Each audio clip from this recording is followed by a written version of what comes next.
Dershowitz just drained all of Mueller's power with this scorching statement by Erin Moreno for TruthFeedNews.com. Liberals are having a massive meltdown after President Trump dared to question Mueller's integrity, God forbid, right? And call for an end to the bloated Russia probe, which has failed to turn over concrete evidence of collusion in over a year of investigating. But there's one liberal who broke from the rest of his party and actually agrees with Trump on ending Mueller's probe, Alan Dershowitz. Dershowitz has stated that Trump is 100% right, both on Fox and Friends and in this Power op-ed for The Hill, where he outlines the various reasons for why Mueller's probe should have never been authorized in the first place. Let's take a listen. Not even something he's considered.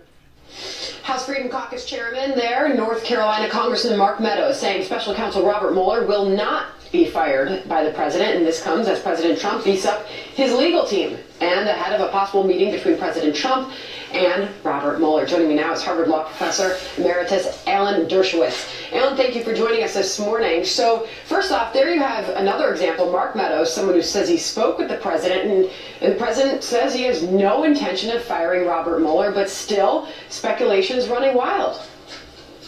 Well, it's the Democrats and the people on the other side who are fueling this speculation. I can't see any conceivable reason why the president would even consider firing Mueller. That would create a real problem on the Republican side of the aisle, as well as obviously on the Democratic side of the aisle. I don't think he's going to fire him. I don't think he should fire him. Well, the president, with his tweets over the weekend and Monday morning saying this is the ultimate witch hunt, it certainly adds fuel to the fire, saying this investigation never should have began in the first place. So what is the strategy there? Why put those things out there? Well, first of all, the president's 100% right. There never should have been the appointment of special counsel here. There was no probable cause at that point to believe that crimes had been committed. I've seen no evidence to suggest that crimes have been committed by the president. As I said from day one, there should have been a investigative commission, nonpartisan, appointed by Congress with subpoena power to look into the role of Russia in trying to influence American elections and to try to do something about preventing it in the future. Instead of starting out with finger pointing and trying to criminalize political differences behind the closed doors of a grand jury, that's gotten us nowhere. The president's absolutely right. This investigation never should have begun. And the question is now, how does he deal with it? And I think what he's doing is he's playing good cop, bad cop. He has some of his lawyers cooperating with Mueller and some of his lawyers attacking Mueller because he wants to be ready to attack in the event there are any recommendations that are negative to the president. And of course, Ty Cobb, the White House lawyer, is one of those who is speaking up saying that the president has no intention of firing Robert Mueller. Meanwhile, as we learn that the president is adding new lawyers to his legal team, and then there's further reports and speculation that there's going to be more of a shakeup for the president's legal team. Why do this now? You know, you never know what's going on inside of a legal team. I remember in the O.J. Simpson case, people talked about it as the dream team. It turned out it was really a nightmare team. Nobody got along with each other. Everybody was fighting with each other, but everybody kept it confidential and private. So nobody knows what really is going on, whether there are real arguments within the defense team about whether to go public, whether to try to play good cop.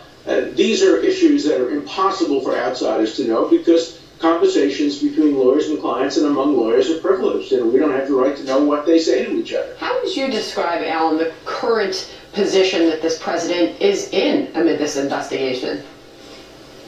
Well, as far as we know, he's not vulnerable to being prosecuted for obstruction of justice on constitutional grounds, and I think that seems fairly clear. There doesn't seem to be any evidence of any illegal collaboration with Russia and the Trump campaign, but what we don't know is whether there's an investigation dealing with the business affairs prior to becoming a candidate, prior to becoming president.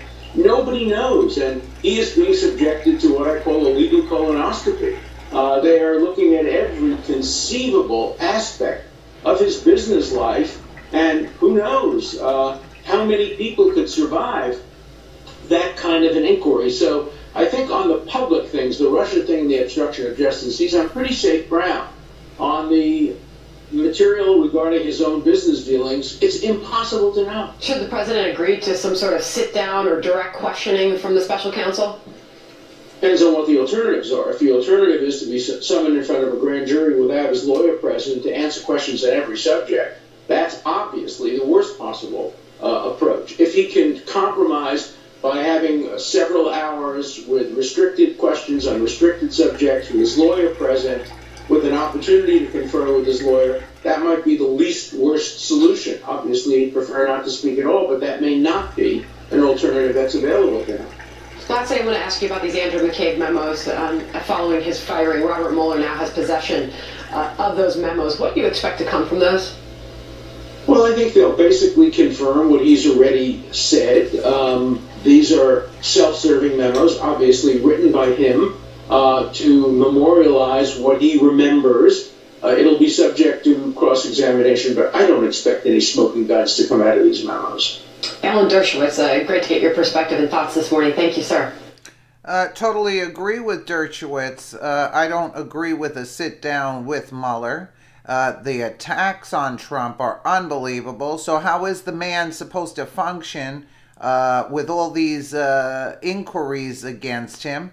How's he supposed to make America great again when the criminal elite, the deep state, are trying to destroy whatever America stands for? And then the memos, that's another joke about McCabe's memos. It's just like Comey's memos. Give it a rest, Comey and McCabe.